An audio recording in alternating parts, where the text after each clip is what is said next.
नमस्कार सर्वांना, कसे आहात तुम्ही सर्व? मस्त ना? ही बघा, आज मी तुम्हाला इडली आणि डोशा बरोबर खाण्यासाठी ही चटणी तयार केलेली आहे। ही बघा, इडली पण माझी किती सुंदर झाली आहेत बघा। हे बघा, खूप छान अशी मस्त झाली आहे बघा, बघू शकता तुम्ही। खूप अशी फ्लफी झालीत आणि खूप सुंदर झालीत। मी इडलीचा याच्या अगोदर मी व्हिडिओ दाखवलेला आहे तुम्हाला। त्यासाठी बघा मी चटणी कशी तयार केली, चला तर मग आपण पाहूया। हे पहा, आपल्याला इडली डोशाची चटणी बनवायची आहे। त्यासाठी बघा इथे मी खोबरं घेतलंय, तुकडे करून घेतलेत खोबऱ्याचे। सर्वप्रथम आपण खोबरं टाकूया। आलं घेतले साल काढून,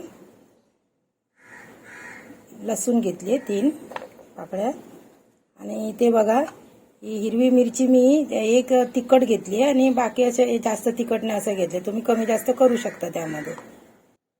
इथे बघा भाजकी चणा डाळ घेतली मी, कोथिंबीर घेतली आहे,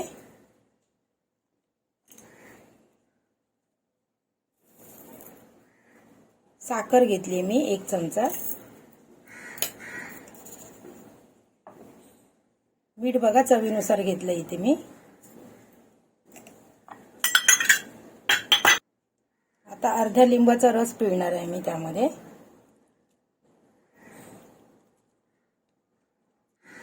हे पहा, सर्व साहित्य मी मिक्सरला बारीक करून घेते वाटून।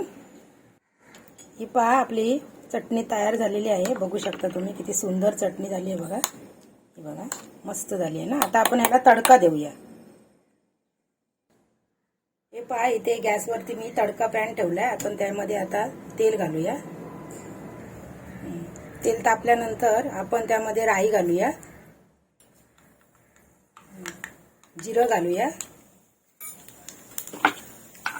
बघा थोडासा चिमूटभर हिंग पण घालायचा,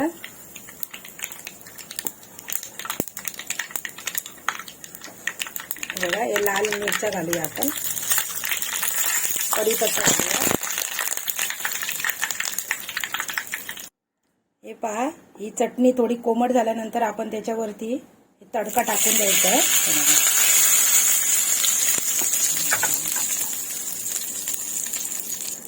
आता आपण मिक्स करायचं आहे असं। किती छान झाली आहे बघा चटणी, मस्तपैकी। ही तुम्ही इडली सोबत, डोशा सोबत, वड्यासोबत, मेदू वडा असतो ना त्याच्यासोबत पण खाऊ शकता आणि खूप सुंदर लागते ही चटणी। ही अशी एकदा माझ्या पद्धतीने करून बघा तुम्ही, तुम्हाला नक्की आवडणार आहे। मला माहिती आहे माझा जर हा व्हिडिओ तुम्हाला आवडला असेल तर जास्तीत जास्त लाईक शेअर करा व्हिडिओ, आणि अजूनपर्यंत सबस्क्राईब केलं नसेल तर चॅनलला सबस्क्राईब करा। व्हिडिओ संपूर्ण पाहिल्याबद्दल धन्यवाद।